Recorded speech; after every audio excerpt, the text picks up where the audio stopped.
Title: Tragedy strikes 4th of July block party in Maryland. Youthful joys tainted by gunfire.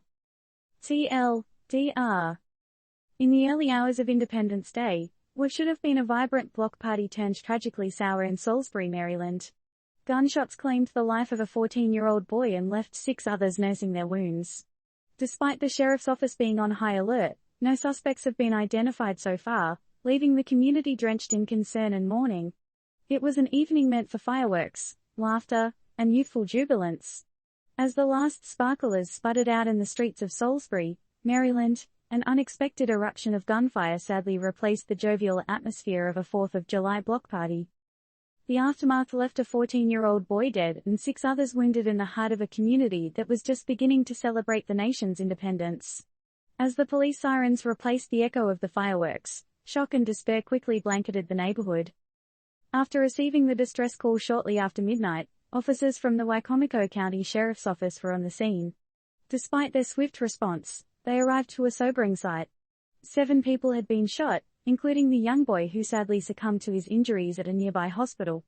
The others, while spared a similar fate, didn't escape unscathed. But who was responsible for turning a night of joy into a tale of mourning? As of now, the sheriff's office is mum on potential suspects. Their investigation is underway, though they describe it as active and ongoing. With the shooter or shooters still at large, one can only imagine the anxiety gripping the residents. Is it someone they know? A neighbor? Or a stranger who slipped away in the chaos?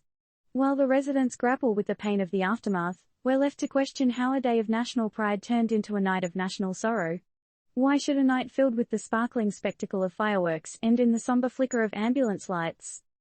Though we might want to turn away from these unsettling questions, we owe it to that 14-year-old, his friends, family, and the entire community to keep asking. And in the midst of this tragic tale, the unsettling question lingers: how safe are our neighborhoods, our celebrations, our children, when a night of jubilance can so quickly turn tragic?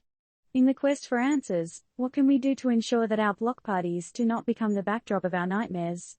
And more importantly, how can we, as a society, ensure that our children can celebrate freely without fear? Disclaimer: this article does not provide legal or safety advice. It is intended to provoke thought and generate discussion on the subject.